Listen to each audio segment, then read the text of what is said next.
All right, good evening, everybody.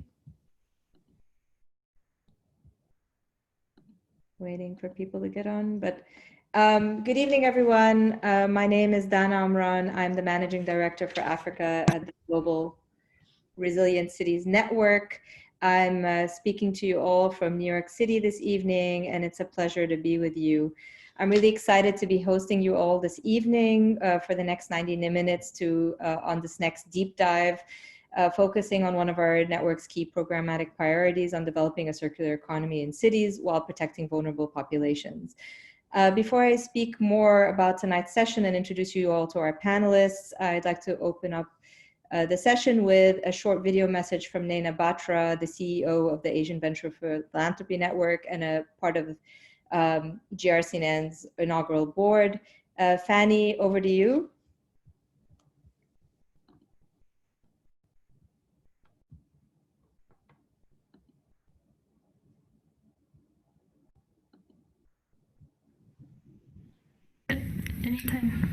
A good day to everyone across the Global Resilient Cities community. I am Naina Sabharwal Batra, CEO of AVPN, the largest social investment network in Asia, and a board member of GRCN. I have been a huge supporter of the diverse work GRCN has been doing, from mobilizing cross-sector advocacy movements around complex urban challenges to tangibly driving community-led solutions on the ground. Now, more than ever before, it is of great importance that we break down silos and work towards building a better tomorrow. I have never been more proud to serve at the board. To develop truly resilient cities across the world, we internally must also reflect resilience. This means being able to pivot effectively under constantly changing circumstances and stepping away from the sidelines to actively identify and scale high-impact solutions that tackle urban challenges. Yet, it's important that we also systematically uplift the most vulnerable urban communities. To do this takes a paradigm shift.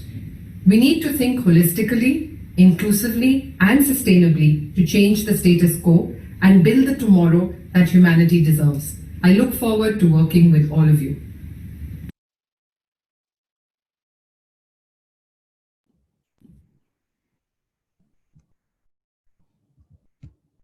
All right, so let's dive in. So as people are joining still, I'm going to introduce the session and our panelists. Tonight's session is all about supporting vulnerable populations through circular economy. The pandemic has exacerbated the scourge of plastic pollution. A drastic increase in the use of masks and gloves, plus a decline in the recycling programs is threatening not only the health of our seas and our oceans, but is also threatening the livelihoods and the health of waste workers and waste pickers around the world. Workers in the informal economy are particularly vulnerable to this crisis. They've long worked on the front lines of efforts to keep cities free from waste and litter, but without job security or health benefits, so they're facing unprecedented threats to their safety and their livelihoods. In addition, there's another dimension to this crisis, which is that plummeting oil prices globally have led to a dramatic decrease in the value of plastics. So companies are making tough decisions about whether recycling is still an economically viable option. So this evening, we hope to explore several questions around how cities are rethinking and thinking about their circular economy efforts and how they're supporting people in their communities that are most hit by the pandemic. We're also going to explore how the recycling industry can survive COVID-19 and what the role of the private sector is in these efforts. And then finally, thinking about how cities can keep this work going in a world in which the new normal still seems very far away. I'm very excited to be joined by 6 panelists from our network. From our cities, we have Agustin Boteron and Maria Margarita Norman from Santa Fe, Daniela Goraro from Salvador, and Mahesh Harare from Pune.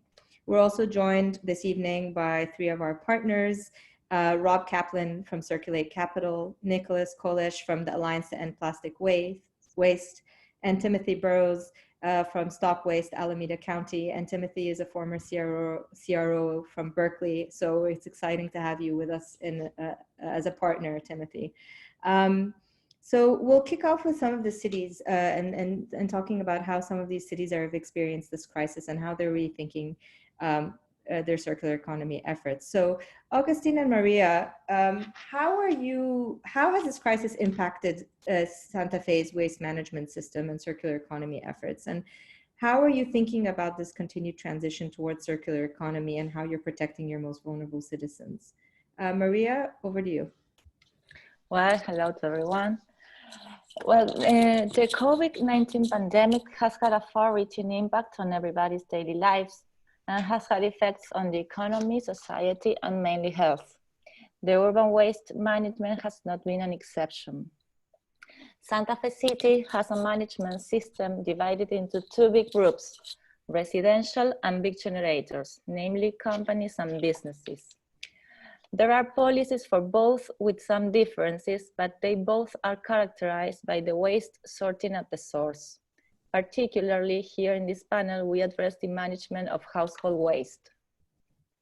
The waste segregation is categorized into two streams, dry and wet, and the collection cycle is categorized as well, different days for different systems, for different streams. Two private companies are in charge of the trash pickup in almost the entire city, and the local government is only responsible for a minor area. The collected waste is taken to a facility called the Environmental Center, where the dry element is directed to a special sorting and recovery sector in which a group of 64 people work in partnership as an urban recovery cooperative. The wet stream is taken to a sanitary landfill managed by a private company for its final burial. The significant level of uncertainty regarding the means by which COVID-19 is transmitted has led to decision-making concerning the waste management during the first stage of the pandemic back in March. One of the decisions made with the aim of looking after the workers of the Environmental Center was to modify the waste segregation tasks done by the cooperative, temporarily suspending the processing of household waste and working only with the waste coming from a definite unknown origin. The remaining waste was sent directly to the sanitary landfill. This was in some way a step back as regards the efforts that the city government was carrying out on the matter of circular economy.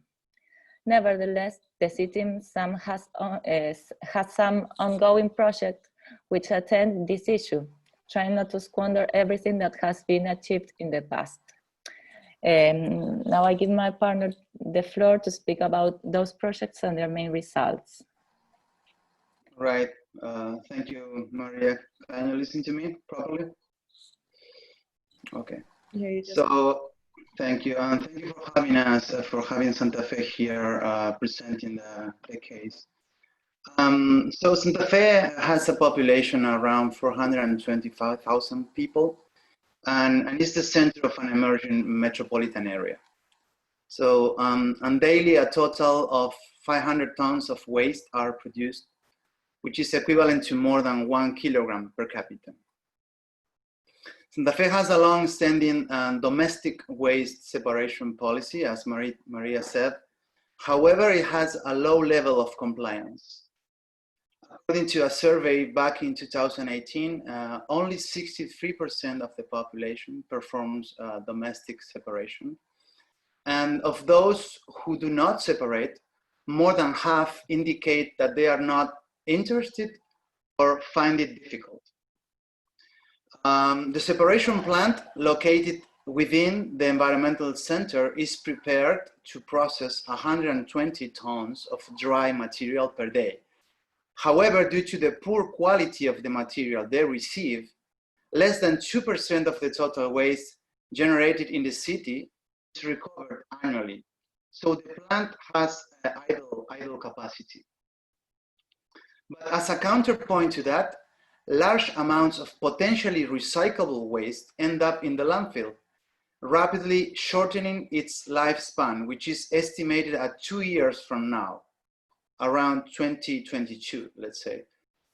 And as a side note, the landfill receives also waste from the metropolitan area.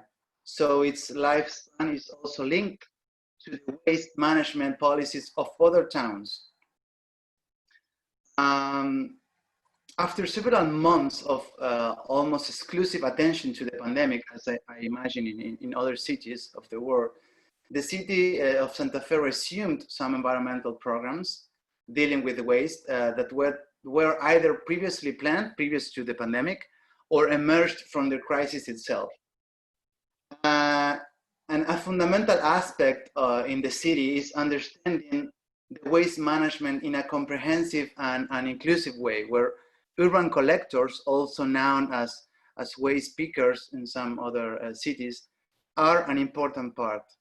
And it is about abandoning the concept of formal and informal waste collection, taking everything not only to the formal side, but also to the safe, efficient, and decent side. So this approach is translated into different policies according to the specifics of each neighborhood of the city. In those areas that have better urban hygiene, policies in place aim to strengthen household separation so that the waste that reaches the separation plant is of better quality. And on the other hand, in those neighborhoods where urban hygiene is poor, characterized by the proliferation of open-air micro garbage dumps, a set of actions has been designed to promote community involvement in the hygiene of the neighborhoods and facilitate the creation and formalization of cleaning social micro enterprises or cooperatives with a proper training to carry out the work safely. So particularly regarding the topic of this panel, which is the intersection between strengthening the circular economy and supporting vulnerable communities, particularly the urban collectors, I want to comment on 3 specific local initiatives. Eco Barrios and Puntos Limpios, which is in English Eco Neighborhood and Clean Spot or Green Points, are 2 ongoing programs with some degree of progress, aimed in the first stage at those neighborhoods with better urban hygiene, where it is necessary to further raise awareness in the citizens regarding household separation. And the Terminales Verdes, which is terminals in English, is designed to the most vulnerable communities whose livelihood is about waste processing and commercialization, have a safe work environment. This is a project so this is an initiative in project phase, in project stage. So in more detail, the Eco Neighborhood Initiative is a program that aims to strengthen the residential waste separation in order to have good quality dry waste to be collected door to door by municipal workers in a counter shift to the regular collection service, the one with the trucks. So this program has an environmental awareness raising component for citizens, and it's being implemented in 6 specific neighborhoods. And the quality of the dry waste being sent to the separation plant has already been improved. Between June and September, 70 tons of potentially marketable waste were recovered. The Eco Neighborhoods initiative is accompanied by the Clean Spot or the Green Points program, which are specific places where the population can take their dry waste.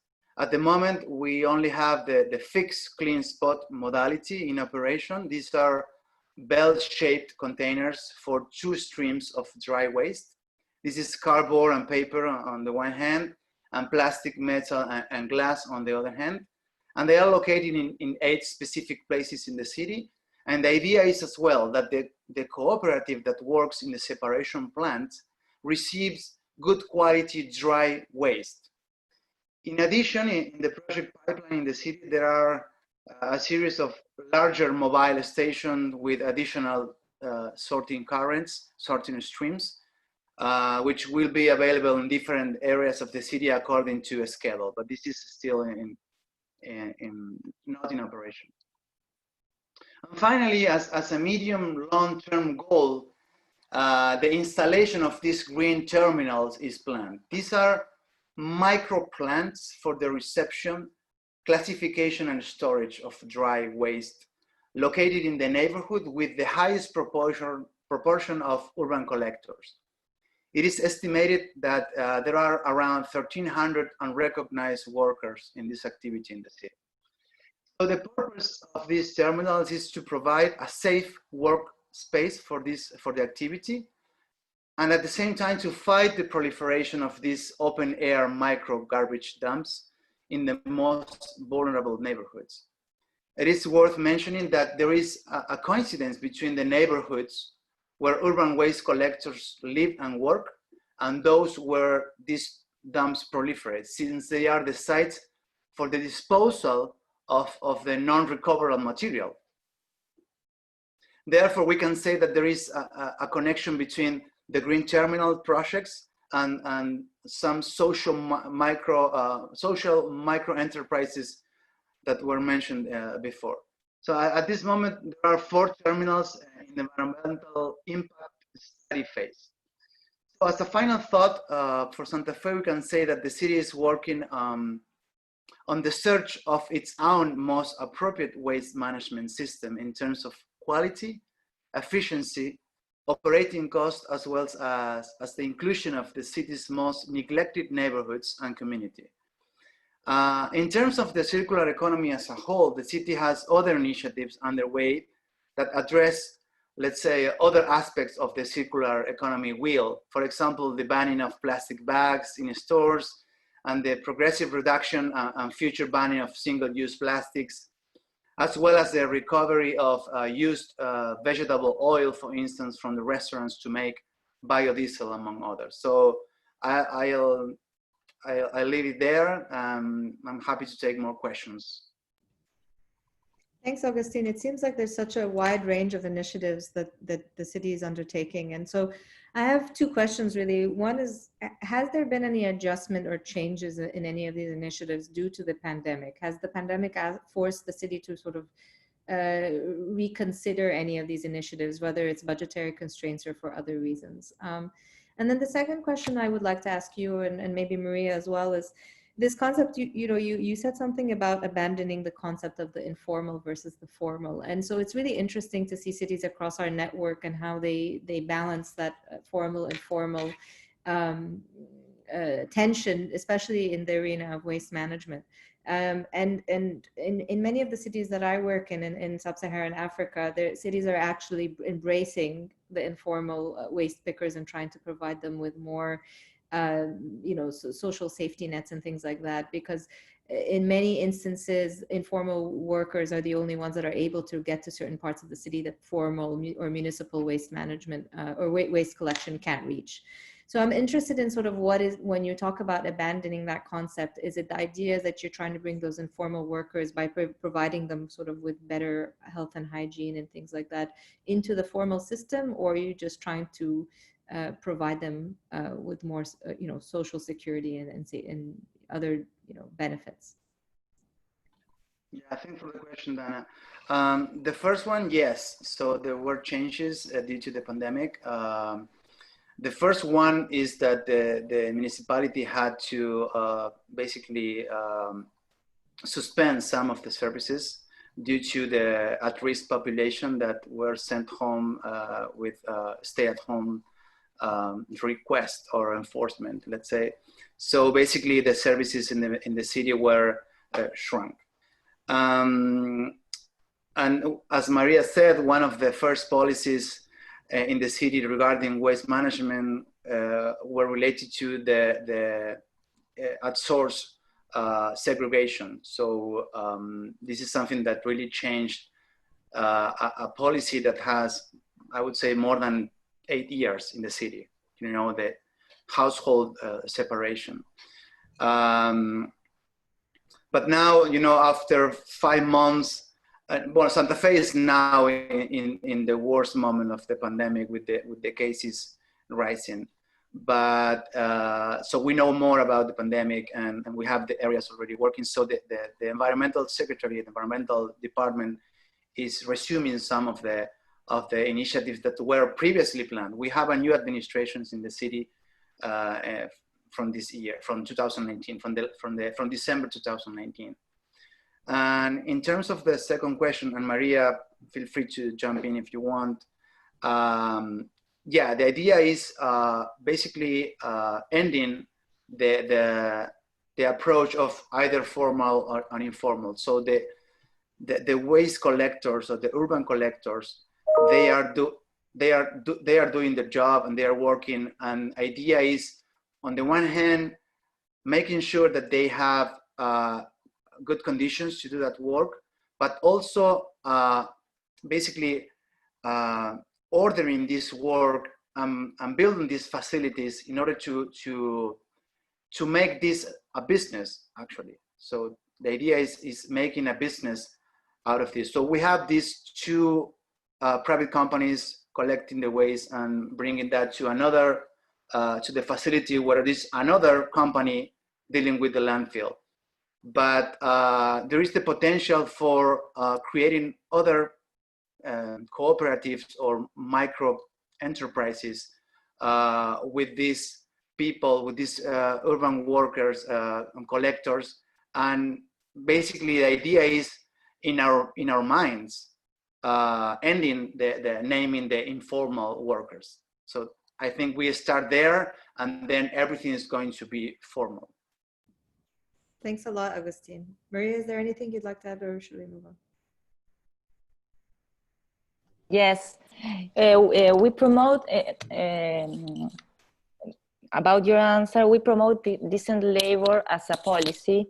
So we believe that the informal workers must become a formal worker. So we try to support them to create micro-social enterprises or cooperatives, so they can do their jobs in a proper way. No, that's what I have to add to what Agustin said. Thanks, Maria. All right, so I'll move us on to Salvador and Daniela. Daniela, the same questions go to you. So how has the current crisis impacted your efforts around waste management and circular economy? And how are you thinking about this continuing transition towards a circular economy and protecting and hopefully benefiting your city's most vulnerable communities? So the current health crisis, the pandemic, it really impacted the city recycling initiative. We had almost zero recycling in the first months of the pandemic, especially as the recycling of the waste is very dependent on informal waste collectors who they wander the city and they pick up the recyclers and they take to the industries where they are recycled.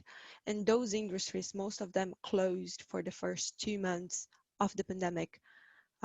Initially because it was insecure, not only for the workers, but also for those industries to continue to be open during the initial months, as most of us didn't know what were the safety and hygiene procedures and protocols to follow in order to ensure security of everyone.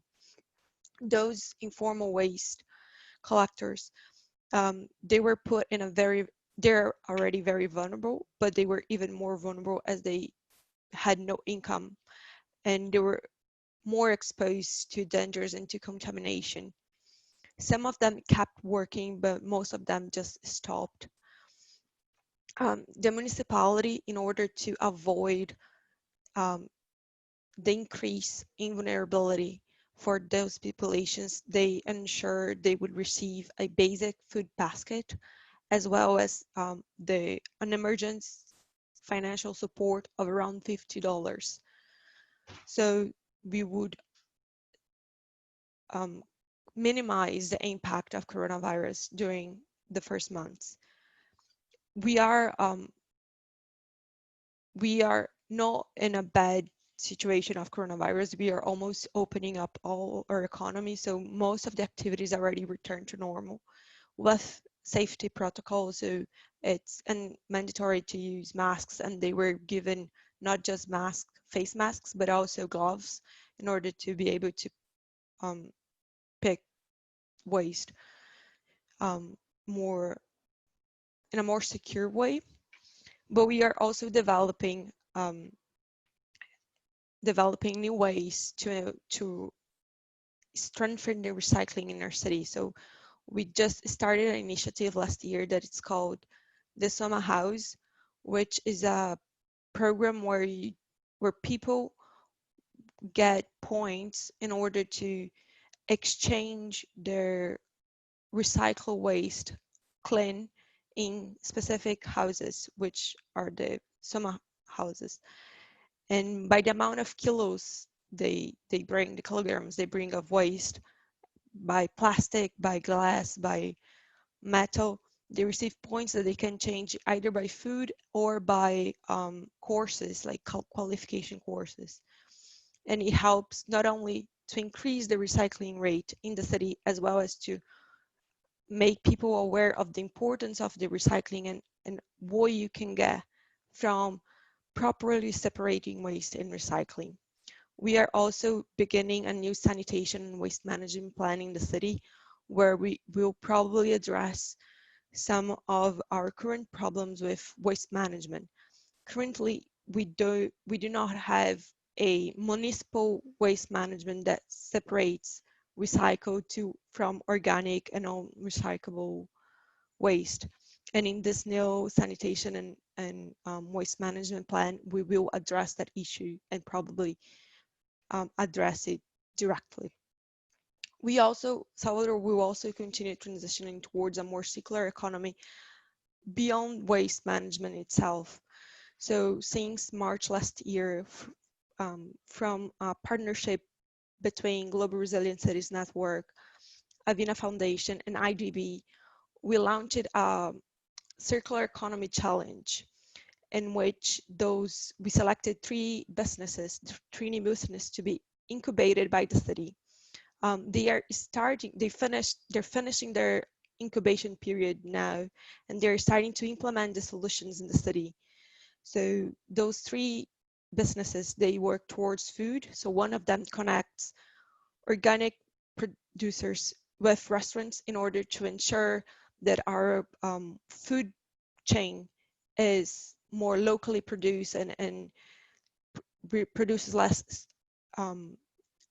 greenhouses emissions as it is organic and locally produced. The second one deals specifically with organic waste.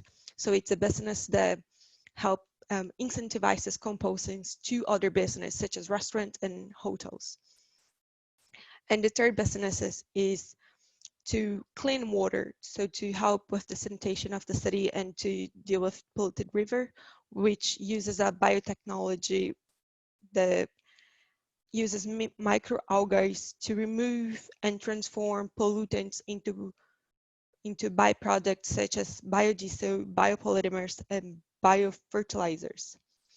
We also just launched, with the same partnership, we just launched a second call, a second challenge focused on women and technology.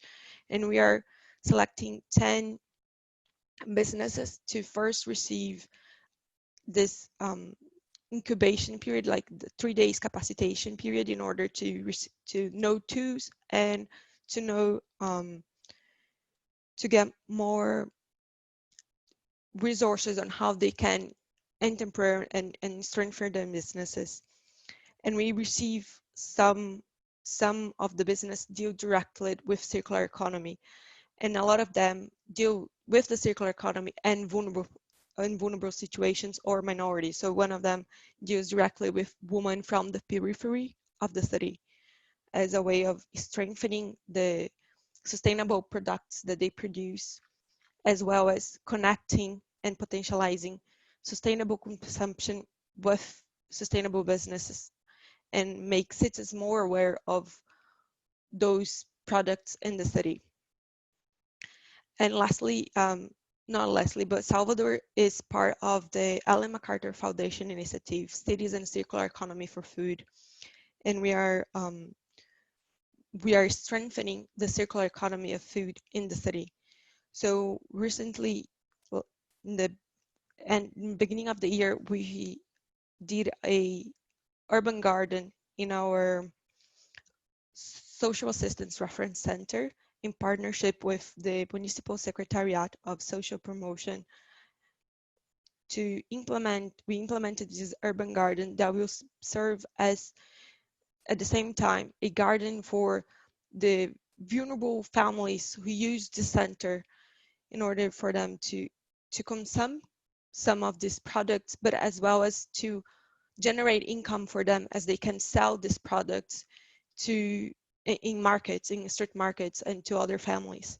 And we are trying to strengthening more these initiatives as having urban gardens as a mean of generating income to vulnerable communities, as well as the same time we strengthen urban agriculture and we ensure that our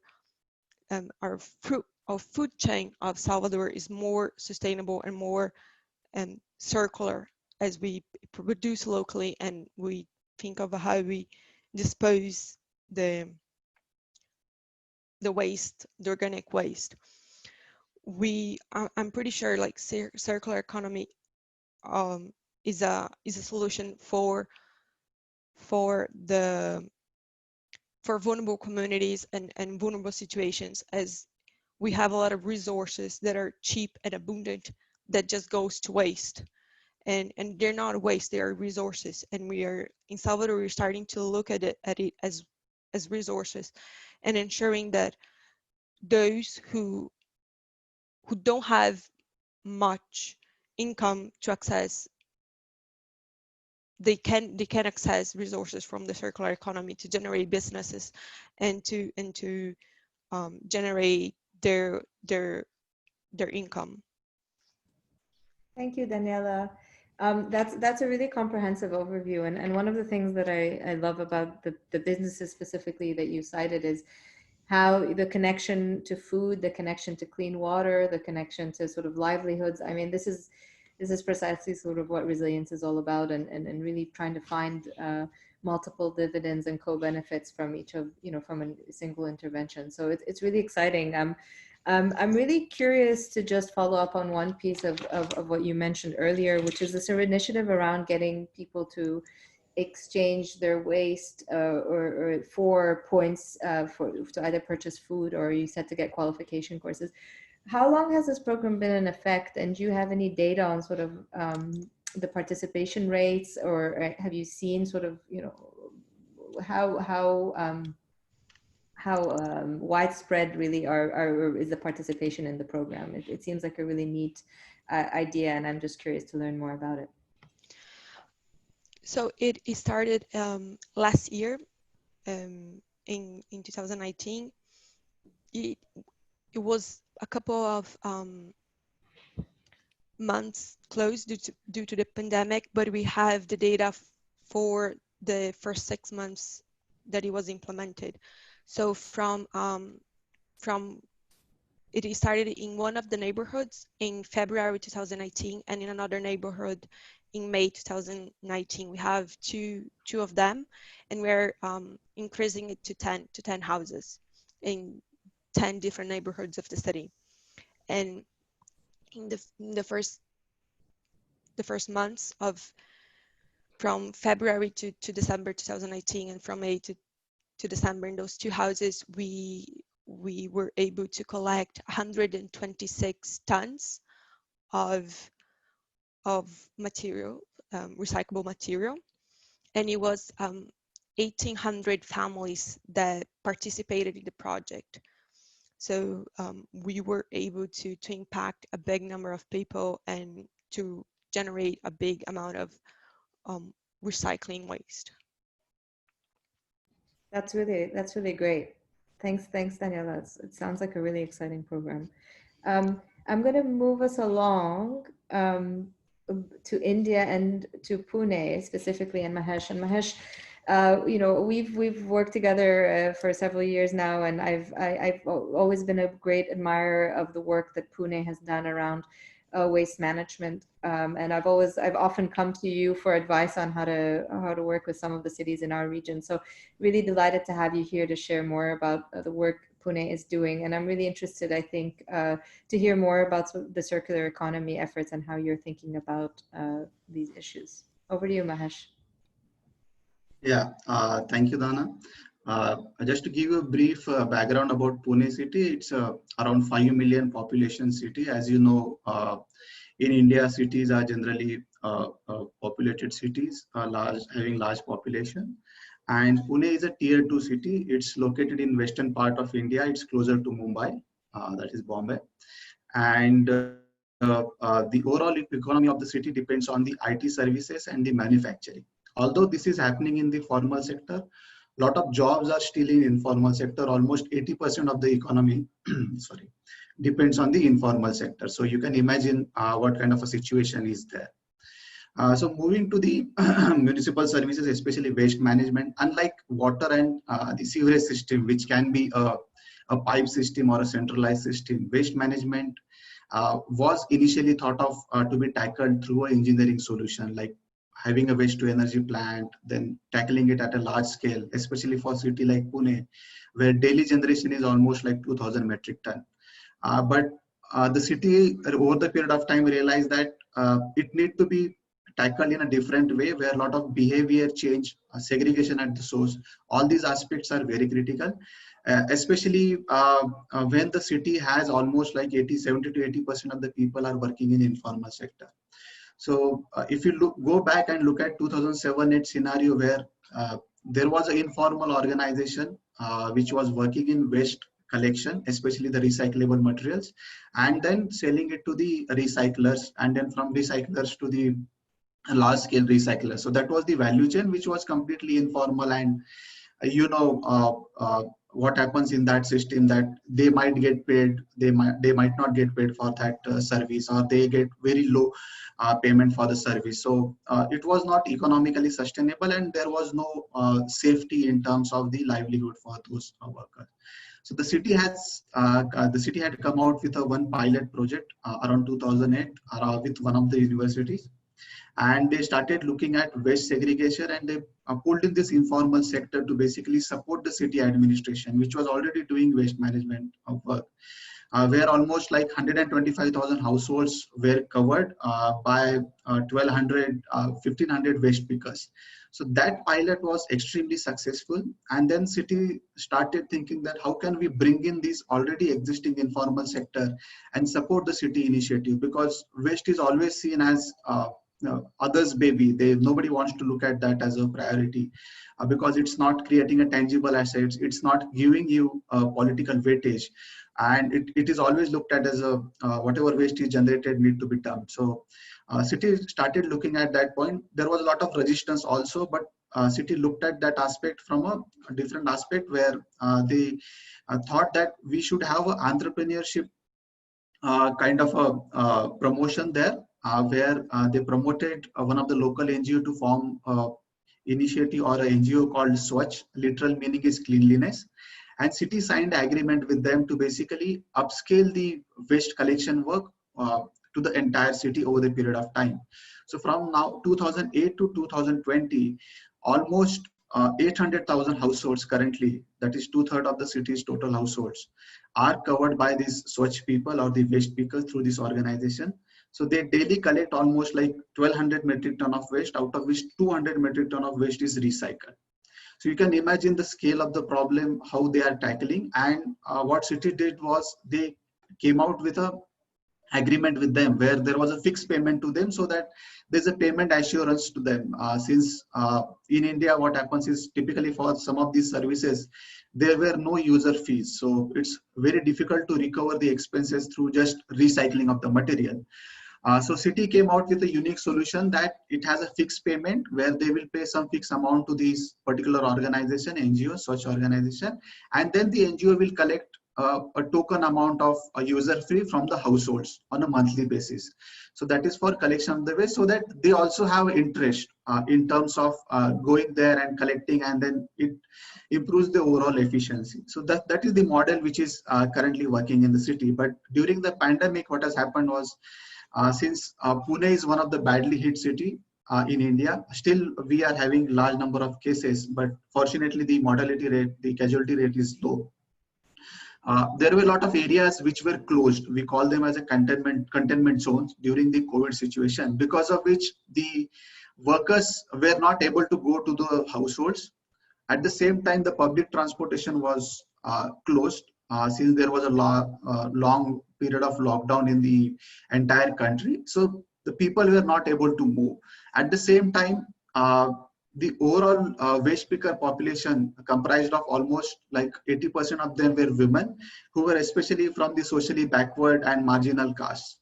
And most of them were above 50 years of age. So government had a clear guideline that people with certain age should not venture into the areas, come out of the houses during the pandemic, and especially those who have comorbidity. So it has impacted the overall waste management system in Pune. But fortunately, the city officials and then the city system came in for the rescue, and then all the machinery started working together. But still, it had a large impact on that. So this is in terms of collection and managing the waste, because that is a critical part of the circular economy. Now, the second part is this recycling part, which was going on well just before the pandemic. Now, what has happened, because of the longer period of lockdown, most of these recycling plants were closed, which was again in the again managed by the informal sector. So that has impacted the overall economy and then the revenue for these waste pickers. But fortunately, since city had agreement with them, which had some fixed component in that, the management fee component, which could give them some kind of a revenue. And at the same time, the citizens came out and they started supporting these waste pickers. They started donating money to this particular NGO and organization, so that it can be sustained over the period of time. Because these people are not only supporting the waste management day-to-day work, but they are also helping city in managing the climate change related aspect. You can imagine almost 200 metric ton of waste is recycled and prevented from going to the dump site or for the sanitary landfills. The amount of GHG emission which is reduced by the informal sector is commendable. In India, typically what happens is the health and the risk involved in this kind of a jobs is very critical, as there is no health insurance associated with that. But what Pune Municipal Corporation has done, which is a very unique case in India, is that they have provided certain fees for these health workers to have the health insurance, which is part of the fixed fee which is given to the organization, so that they can also look beyond the livelihood, and they can protect themselves from the health hazards and other risks involved in that. So this is one partnership where the city is looking for not only bringing the informal sector and supporting the overall waste management, but at the same time, city has built the infrastructure to manage the overall waste and to contribute to the circular economy. One important aspect in that is the creation of a biomethanation plant, decentralized biomethanation plants, which are located in 25 different gardens spread across the city, where the wet waste, which can be used for the generation of a biomethanation gas, is used in those plants. Some of the plants are not working due to the technical issues and the segregation not happening in some places, but most of the plants are working.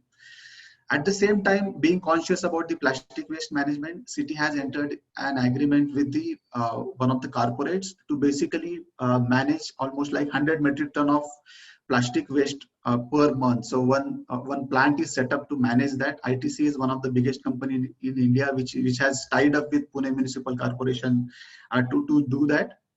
And in this pandemic, city has understood that data is very critical, especially in Indian condition where the density is there and then a lot of informal economy is there. So what city is trying to do is, city has selected one pilot ward under the Smart City Mission, and they are trying to work around that pilot ward to create a zero waste ward, where the technology will be used, app-based system will be used to basically monitor the entire waste flow, and also involve the citizens so that a lot of composting can be done, and it can promote, or it can give the compost to the urban farming system which is working in Pune city. That is from my side, Dana. Thank you, Mahesh. That's a really thorough and interesting overview. We all watched the lockdown take place in India and really saw some of the images that came out of the lockdown and how that impacted vulnerable populations. And so something that's, that really, I think, resonated, in a lot of cities in the developing world had similar experiences. It's interesting, and it's really wonderful to hear how the community has stepped in, and citizens and companies stepped in to help assist those waste pickers and donations and things like that. One of the things that I'm interested in is this sort of actually is around your last point around data and data collection and this pilot ward that you've discussed. One of the things that's really key, and one of the reasons why we have these types of conversations and this type of learning is really to learn from cities and to understand how cities are thinking of scaling. And so I'm interested in sort of what is the process, and that's always a tricky part. I think it's easier to do a pilot, and then it becomes harder when you think about scaling to the city scale. So I'm interested in how you're thinking about that scaling process, and also are you thinking about scaling to other cities in India, and not just, and taking sort of these learnings and some of these innovations that you've piloted in Pune and taking them to across the country? Yeah, so I can say that one of the things in terms of scaling is the one partnership which I mentioned with the Swachh, which is widely recognized. Even United Nations has recognized that, and then it has received awards, several awards as well. And many cities try to basically look at that successful experience, and it is shared widely with the Ministry of Government of India as well. So that is one part of it. Second is in terms of pilot. Now what city has realized during the COVID pandemic is that the database decision making is very critical. Even during the COVID situation, what city had done was they looked at the number of cases at a local level in terms of the wards, which is like a smaller part of the city. The city is typically divided into 15 wards. And then the city started looking at the progress of those cases, the COVID cases over the period of time. And they looked at each ward, how the cases are progressing. And then they started tackling that. So that way the city could manage the resources very well. So that is the one thing you can say. The disruption has taught the city that database decision making is very critical, so that you can actually address the problem with the optimum resources. So similarly in waste management, the pilot which is being taken in one particular ward where 90,000 households will be served. The household survey has been carried out, the GIS mapping has been done for that part, and then the entire waste process mapping has been done by a private agency appointed by the city. So once the results start coming out of that, since already there is a Swachh ecosystem which is there, and then there are some citizens which are very active, citizen groups which are active, they are also involved in that pilot. Once we get those results from that pilot, it can be upscaled at the city level, and it will be definitely a successful model because of two reasons. One is we have very good, a strong ecosystem of NGOs and the civil societies which are very active. Secondly, city has adopted a lot of technological options such as GIS mapping. City has done the entire GIS mapping of the city. Probably very few cities in India have done that. And city has linked many revenue sources, for example, property tax, water related taxes, and to the GIS system. So a lot of these database related issues are tackled to a certain level. I'm not saying it's very enriched data which is available, but at least that understanding is there, that receptiveness is there in terms of going for a technology adoption. At the same time, city had taken other initiatives in terms of making data available to the researchers and academicians. City has created its own open data portal where a lot of data is available for the academicians and all the researchers. about the city, although it's not very enriched data in terms of what they're looking for, but at least there is certain amount of data, at least 20-30% of the data compared to other cities in India, which is available. So this creates a conducive environment for basically adoption of a technology and scaling it up. That is as far as Pune city is concerned. Now scaling it up to the other cities, I think the network like GRCN and then the resilience unit created at the Ministry of Urban Development, Government of India by 100 Resilient Cities or GRCN will play an important role. Once we do a successful pilot, then we can take help of that unit, which is again curated by a GRCN, to basically disseminate that experience to 100 smart cities in India. So that way we can actually scale it up at a larger platform. And we are also doing one program with GRCN, which is Urban Ocean program, which is basically tackling the plastic waste. Since we have a very good ecosystem and already there are some partnerships going on. So that's how Pune got selected in this program, supported by Circulate Capital, Circulate Initiative and the GRCN, where we are trying to look at some of the aspects which I talked about in terms of taking up one pilot and addressing that part about the recycling and plastic waste management will be tackled there, will be taken up there to basically come out with a project. And if that is successful, then we can look at upscaling similar kind of a project in other parts of the city and other cities. Thanks, Mahesh. That's great. And so speaking of the Urban Ocean program, we're going to shift over to some of our partners who we've been working with. So Nick, I'll start with you, and I'm really interested to hear how you're thinking about how city governments can work with the private sector to improve waste management services and help them to transition to a more resilient future. And how are organizations like yours, like the Alliance to End Plastic Waste, thinking about how that beyond helping to make sure that plastic waste stays out of our oceans, that such systems can also provide decent livelihoods and improved livelihoods for vulnerable communities and cities. So Nick, over to you. Thank you very much. Thanks for the invitation to join GRCN today. So this is a key topic actually for the Alliance. So we're looking at a number of different projects, but one core area is in the area of public-private partnerships. These are proven models that bring expertise and resources from the private sector into alignment with imperatives and the needs of public authorities and city governments. So we're seeing many examples of this in the region, including with organizations and the projects that the Alliance is funding. While all of our projects are targeting the ending of plastic waste in the environment, they're also creating these city-level circular economies. And our Plastic Waste-Free Cities initiative is really focused on bringing those partnerships together, right, between cities and industry, the member companies that we have in our organization. One of the good examples of a project underway in that area is a new Thai PPP, or public-private partnership project in Rayong. Rayong is a province on the Gulf of Thailand, approximately 750,000 people. And what's happened there is the Federation of Thai Industry, which includes several member companies of the Alliance, such as Siam Cement Group, SCG, Dow, and Suez. They've come together with the province of Rayong to develop scalable models for integrated waste management. They're targeting increased recovery of organics, plastic waste, and other recyclables. So the project really builds on success of a pilot that was done in one city in Rayong, or one village. And we're rolling this out, we're scaling it up a little bit in the same vein as what we just heard, scaling this to multiple communities and ensuring that Rayong is able to eliminate a much higher proportion of plastic waste from entering the environment, and also in the case of existing landfill, ensuring that recyclables and other materials can be brought back into a circular economy. So as I said, we're facilitating knowledge and skill transfer in these areas, and it's exactly what I think industry is very interested to do. So our member companies are quite active in this space, looking for project opportunities to engage with city level governments. And again, we're trying to build that forward with our Plastic Waste-Free Cities initiative.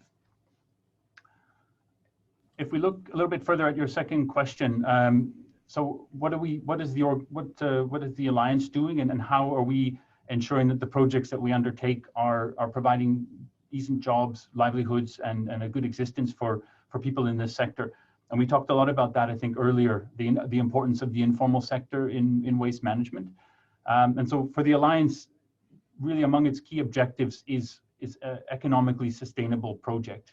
We don't want to be providing something, then when we step away, it's failing. So we want to ensure that that these are sustainable long-term solutions.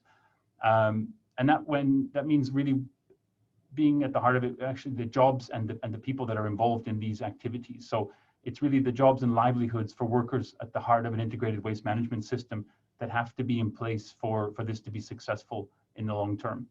A couple of examples there, the Project STOP initiative, which is being done in Indonesia, in the cities of Muncar, Pasuruan, in the island of Java, as well as Jembrana on the island of Bali, provides a very good example of a waste management methodology, training, as well as funding for the needed infrastructure. So the key there is that we're hiring workers, we're engaging in the community, and we're providing that necessary training so that the workers actually take on that responsibility of engaging in their own communities to get people to take on the waste management challenge at its source as well, but also that they have the skills and needed capabilities to operate the material recovery facilities, as well as the recovery activities that go on throughout collection. So these are long-term jobs. They're much needed jobs actually in the community, and then they're providing, again, a much needed service.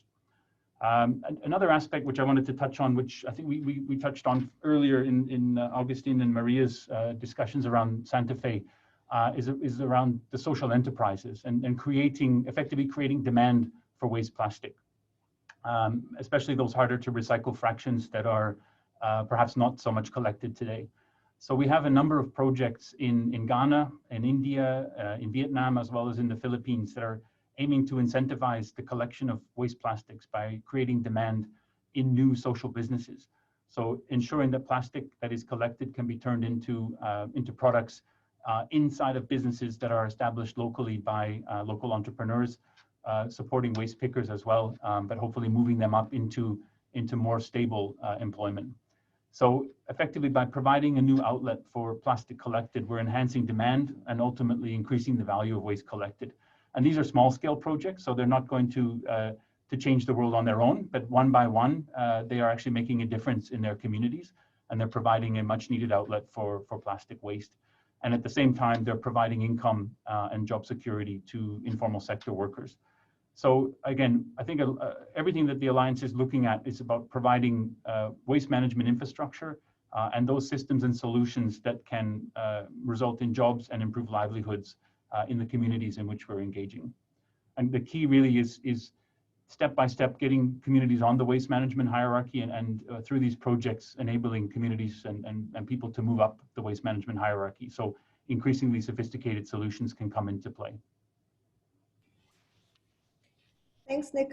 I'm curious. I mean, again, in many of these examples that you've cited, it's in theory, it's public-private partnerships are always a great idea, but they're always challenging, and especially in a sector that relies so much on informal labor, especially in many of these Asian examples. I am assuming that many of these workers are informal.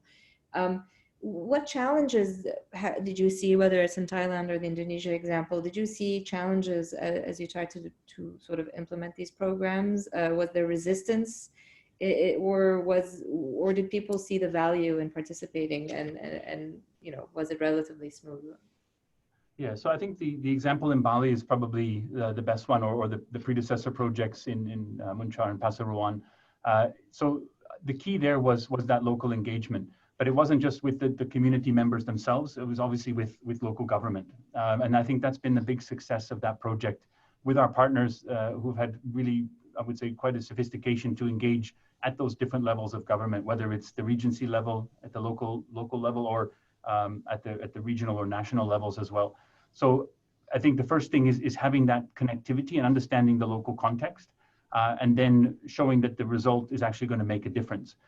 But at the same time, engaging the community in being part of that solution. So I think the key to the success of those three instances so far of Project STOP has been very, very strong community engagement and government engagement, and the provision of meaningful jobs in I would say, what is getting to be a more formal sector of an integrated waste management system at the community level. Thanks so much, Nick. It's really wonderful to hear about all these initiatives, and we at GRCN are really excited to continue working with you all. I'm going to move us along. Rob, over to you. So the Circulate Initiative partnered with GRCN and the Ocean Conservancy to develop the Urban Ocean Program earlier this year. And this program aims to support leading cities to improve waste management and recycling systems, reduce plastic pollution, and promote circular economies. One of the pillars of the strategy is incubation. So I'm really interested to hear from you, Rob. What kind of innovative solutions are being incubated, not only to advance circular economy, but also to support the informal sector? Thank you, Dana, and it's great to be here with this great group of experts and colleagues. So at the Circulate Initiative, we recognized early on that plastic waste is a system problem that requires a system solution, and that there was a gap in resources and support for capacity building on the ground in many of the communities that were on the front lines of fighting plastic pollution and building the circular economy. And that ecosystem includes not just entrepreneurs and not just cities, but all of the actors from NGOs, community-based organizations, and others that work within the waste shed, that all live and breathe there. And that includes the informal sector that we've heard a lot about today as well. So that's really why we created the Incubation Network in partnership with an organization called Second Muse. And actually the Alliance to End Plastic Waste has been a big supporter of that program as well. And we've been trying to build that capacity among incubation programs across the region of South and Southeast Asia. So we've partnered with over 40 incubators, accelerators, and NGOs that are really incubating ideas and companies in these communities. So one of the programs we helped support through this is called the Plastic Data Challenge. And I think we heard a theme today around data and transparency and information being a key barrier across the system. And that's why we created this global challenge, but focused on entrepreneurs here in South and Southeast Asia that can really drive changes by bringing more data-based solutions. So a couple companies that were finalists in that challenge. Kabadiwala Connect is a company based in Chennai, India. They are a digital platform where they work with the city as well as the informal sector there to bring in digitization. They have a suite of tools with Internet of Things and mobile digital payments that can improve transparency and efficiency that allow for more waste to be collected and processed, but also greater improvement in livelihoods and wages that are paid and services that are paid. There's a company called PlastX out of Australia that has built more of a demand-based platform. So they work directly with brands that need recycled content and build transparent, traceable, ethical supply chains directly to the informal sector at the base of the collection. And so they are really focused on building that, that value chain and making it demand-based with the brands who are trying to buy it, and introduce important elements of traceability that have been holding back a lot of the progress here. And then a third example, a company called Luma Systems. They're here in Southeast Asia, and they are more about providing information to decision makers, regulators, about where ocean plastic and plastic pollution is happening. So they've put in a suite of technology around artificial intelligence and machine learning that's basically put on drones to really understand where plastic pollution is happening in a community so that you can start to build policies that target those highest leaking parts of the program and parts of the waste shed. I think across all these ideas and these entrepreneurs, they're all locally grown entrepreneurs that are trying to build businesses. They understand that in order to really drive change, we need to improve the livelihoods of the informal sector, the waste pickers, the rag pickers that are the front lines of fighting plastic pollution, and turn this from a resource, turn this into a resource instead of the scourge that it currently plagues many of the communities that they live in. And so we recently supported a study that looked at how COVID has been affecting all these communities and these entrepreneurs. And it reflects a lot of the themes we heard from Daniela and others on the panel today. But across South and Southeast Asia, we found that more than 80% of the recycling value chain has been completely shut down during the circuit breaker and shutdown activities of these countries. And that's caused massive disruption to these important and vulnerable populations. And so the urgency is incredible, but also the opportunity is great. And that's why we're trying to bring more resources and technical assistance to help these companies and communities and cities be more resilient through these types of external shocks like the pandemic, so that when we come out the other side, these communities are stronger than ever before. So thank you, Dana. Thanks so much, Rob. And it's always really exciting to hear how local homegrown solutions are trying to address these problems. We have a question from the audience that I'll pose to you, and maybe Nick will also like to say a word, but I'm just going to read it from the Q&A section here. So the question is, given how product design is a limiting determinant of how plastic waste can be reclaimed and recycled, what role might manufacturers play in terms of facilitating a market for products from non-virgin plastic? For example, how might we enable informal workers picking waste to become fully integrated into the circular product supply chain? Yeah, it's a great question, and speaks to some of the companies I was talking about. I mean, I think we've seen, and we work with many multinational brands as well, like PepsiCo, Unilever, Procter & Gamble, Coca-Cola. They're some of our funders and partners. And there's a couple key challenges that we're trying to help unlock. But one is, right now in the design process of packaging, insights from the ground about the end of life of that product and package are not well understood and well communicated. And the biggest challenge is that it always depends. The answers to those questions really vary based on whether you're selling that product into Singapore, Indonesia, the Philippines, or Latin America, because it depends on that local infrastructure that can handle it.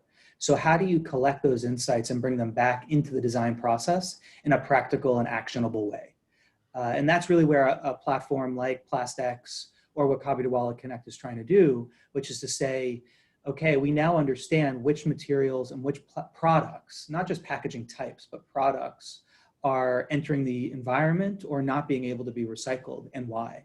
And how do you bring those insights back to the ones who are developing the demand for recycled content, so that they understand that, you know, if you design your package in a different way, you'll actually achieve your goals and make more money doing it. Thanks, Rob. Nick, do you have anything to add? Please go ahead. Sure. So it's one of those key challenges, and again, we do see many plastics producers, many of the brand owners looking to increase the content of recycled material, both in the resins that they're selling and the packages that they're putting on the shelves. But one of the key factors in a broad base of the industry is over design, and the limiting factor is that specifications are set to such a high standard there that potentially preclude the use of recycled content in end articles. I was in this business myself, and trying to achieve again the performance that has been set at a very, very high bar, sometimes unnecessarily. It is one of the key issues that industry needs to look at together with regulators, to kind of maybe where it's appropriate and where it's safe to bring down some of the standards that enable the increased use of recycled content. So design is absolutely a key part of it, but it's also about a little bit rethinking the approach to the utilization of plastics in different end applications. Thank you so much, Nick. I'm going to move us to our final panelist, Timothy. It's great to have you here with us tonight.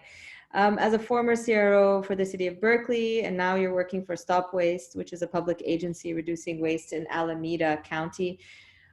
Does what we heard from Santa Fe, Salvador, and Pune resonate with you and the region you're working in? Are you observing some of the same opportunities and challenges? And how do you think that our broader resilience community can collectively continue to work on this issue? Yeah, thanks, Dana. It's really an honor to be with you and all of the panelists and all the attendees. Like you said, I was the CRO for the city of Berkeley for I think 5 or 6 years until really recently. So now being on a GRCN webinar feels a little bit like coming home. So it's exciting to be reconnected with all of you. Thanks for the invite. First, a little bit about Stop Waste. So we're based in Oakland, California, which is in Alameda County, which is in the Bay Area, just across the bay from the city of San Francisco. And our purpose is to help local governments and businesses, residents, schools, to waste less, recycle more, use water, energy, and other resources more efficiently. So our scope includes solid waste reduction, but also energy efficiency and clean energy. Essentially, our work is designed to help people make better decisions every day about the products that they buy and the resources that they use and the things that they throw away. And like you said, we're a public agency and we're governed by a board of representing 15 cities in the county government and 2 sanitary districts within the Alameda County. So we're a government agency, although our name doesn't kind of sound like that. Stop Waste is not a common name for a government agency.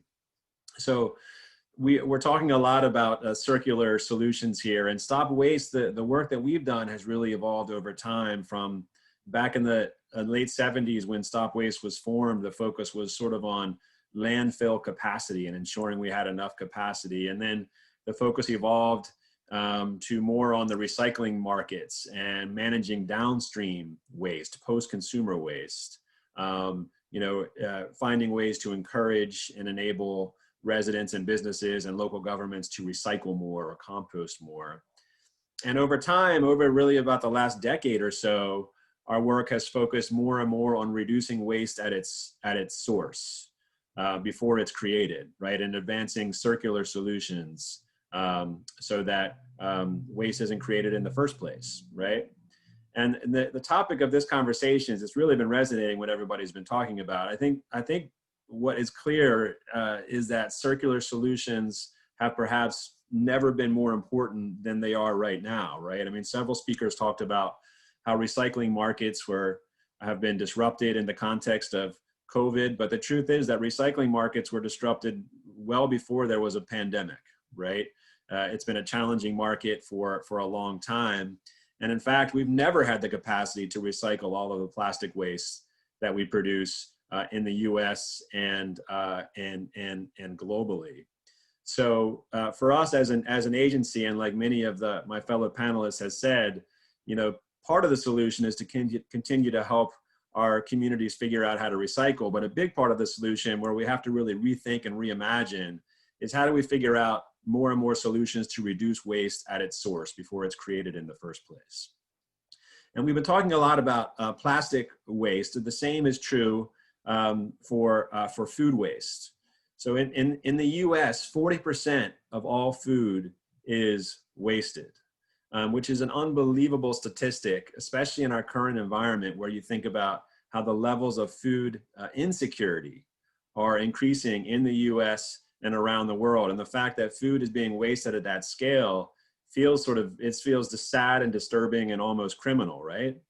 And so it's important that we figure out how to compost waste and make sure that food waste doesn't go to the landfill and create additional methane emissions. But perhaps more important are solutions that help connect edible food that would be wasted to people that need it, to people that are hungry.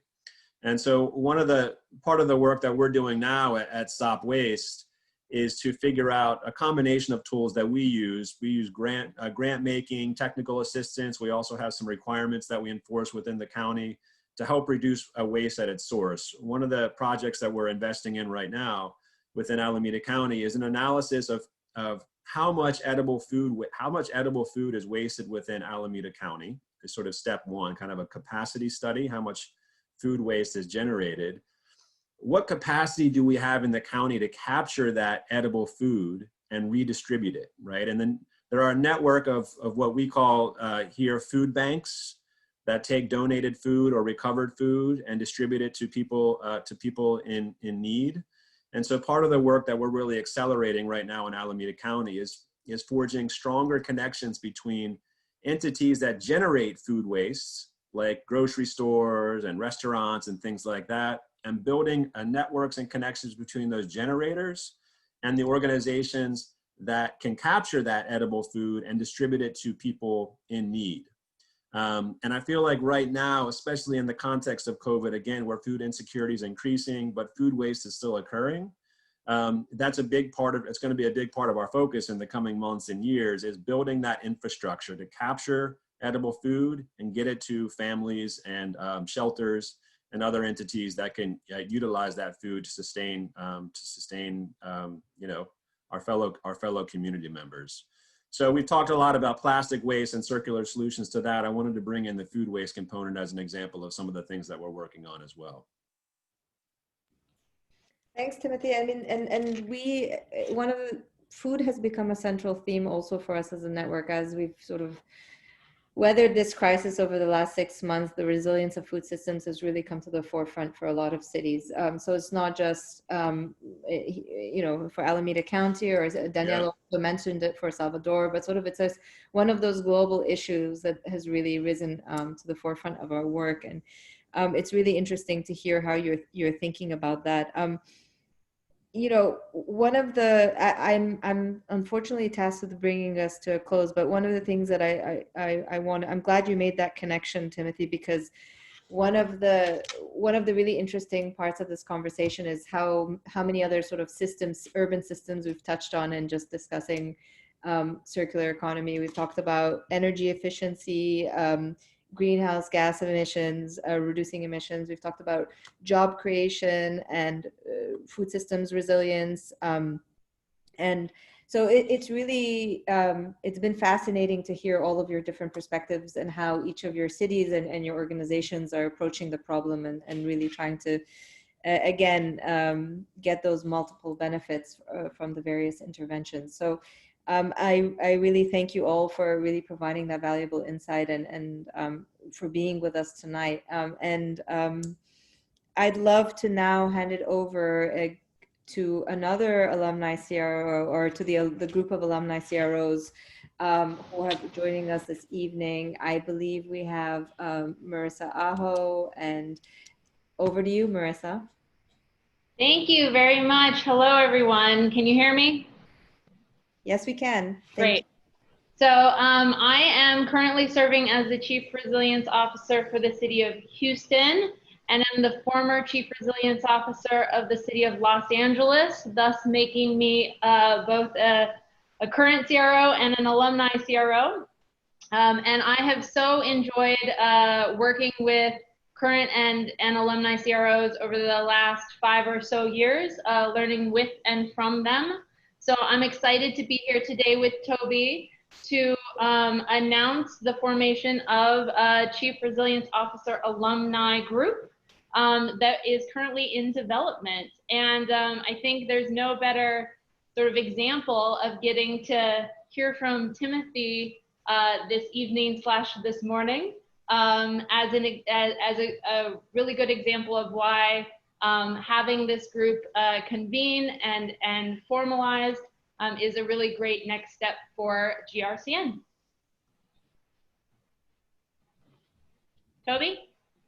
Thank you. And so it's likewise a pleasure to join. And I think one of the things that stood out for me as in the almost 6 years that I spent as CRO was the strength of relationships that existed between us all as practitioners. So having recently moved on from being a CRO, I was in discussions with Lauren and Lena from GRCN and say, well, so what are you thinking? And they said, well, we've been doing some work and we need some of the alumni themselves to maybe pick up some of them running on this. And so it is relatively early days, but I'd really like to thank everybody who we've reached out to who have moved on from the CRO roles. We got a great response in terms of interest around being part of an alumni network. And many people have responded to a short survey that we sent. So I'm just going to ask that we put up that slide and I'll talk to it quickly. What the slide that you will see shortly does is to highlight the particular areas of interest that is I'm going to keep talking and I think the slide will appear. Anyway, the particular areas of interest that people highlighted. I think one of the things that didn't make the slide is actually just using the network as a bit of a social thing and maintaining contact. Well over half of the people said that they did want to do that, but given this is a global network, it is perhaps unsurprising that people really were most of all looking to have a professional network. Again, one of the things that stood out in doing the work was just how committed people were to this field, either as seeing themselves as having long been practitioners in this space or identifying themselves as part of an emerging practice of urban resilience. But it's perhaps unsurprising, given that commitment, that even people who've moved on from their CRO roles, 4 out of 5 or 83%, are still working in this space. And even more, so even if they're not seeing themselves as directly related, still saying that they would like to professionally gain. So 93% down in the bottom left corner, 93% said that they'd like to participate in this professional network. And even the highest score of all, almost 100%, 96% said they'd like to be able to continue to access the both existing and emerging resources that are possible and can be made available through the core team at the Global Resilient Cities Network. And I think also interesting, the final sort of statistical point is that 2/3 or 66% of respondents have actually said they would like to continue to help cities in the network. And so I think that again reflects both the dedication of people who've been in these roles and the commitment to the network, but also those really strong social and very much human connections where people just really want to help out and see their colleagues or should I say, their former colleagues and continuing friends to be successful in the roles for the benefits of citizens around the world. Now, just going back to that point about the 96% who'd like to have continued access to GRCN resources, I think, Lauren, that is an appropriate time for you to pick up in terms of some thoughts around how the actual network might go about doing that. Thanks, Toby. And as I said last night when we opened up the plenary session, the strength of this network is its knowledge and the relationships of the people in this network to one another to access that knowledge, and then in their cities to get work done. And I think we heard that this morning as well across all of the cities and CRO presentations, as well as from the partners, that it takes local engagement, local knowledge, and collaboration to get work done. So to have the alumni network stepping forward and forming a group, and while it is early days, this is something that we have wanted to do with the network from the very beginning. We have at this moment almost as many alumni CROs as we have CROs in the network. So there's an incredible knowledge, capacity, and collegiality between this group and the current cities. And that really increases the power of this network to get work done. So what we want to do is to continue to create space for these conversations and then really encourage mentoring and deeper collaboration. So from the network's perspective, I am very happy that this group is coming together. We want to, and we pledge to, provide continued logistical support for this alumni group. And we are happy to help facilitate a yearly gathering for the alumni as well. We will absolutely offer alumni continuous access to the network's resources and knowledge. And I think there are some areas where we need to explore as the alumni group formalizes and think about going deeper, because there are a number of alumni. Timothy, you're an incredible example of this in your new role, Toby, you're continuing to work in the resilience space. Marissa, you've been a CRO in one city and now you're a CRO in the other city. There is incredible continued potential to grow this work through the alumni. And so I think aligning on efforts of resilience advocacy is something that we can explore. Circular economy is one such area. And also looking more deeply at where there are concentrated thematic areas in the alumni group, exploring that further and getting the alumni group to participate in the thematic community of practice. So those are some initial ideas. I am absolutely thrilled to see that the alumni group wants to come together and the incredible continuity of purpose. The alignment of this group with the network is really strong, and I'm excited about the next steps. All right. Toby, Marissa, any final words from you, from the alignment? No, other than to thank the GRCN for all the work that you've done. Over we're celebrating 1 year of the new entity, but obviously it's been many years of hard work. And I'd like to thank, I guess, to the extent that I can say anything on behalf of an emerging alumni group, but nonetheless, thank you for making the pathways for such incredible professional experiences and for the work that you've been facilitating in cities around the world, and for understanding, and making available the potential for those of us who've moved on from those city roles or CRO roles to also continue to contribute to something that is, I think, very meaningful and heartfelt to many of us. Thank you so much, Toby. So with that, I'd like to bring us to a close. I want to thank all of our CROs, all of our partners, our alumni CROs and cities for joining us this evening. As I mentioned at the beginning of the session, that this is an area, the circular economy, waste management, and in the informal sector and in protecting vulnerable populations is going to be a key priority for us over the coming year as we seek to develop more programs and reach more cities and impact more lives of vulnerable communities in our cities. And so thank you for joining us on one of these first conversations. We hope it's the beginning of many, many more discussions. So thank you so much for making the time.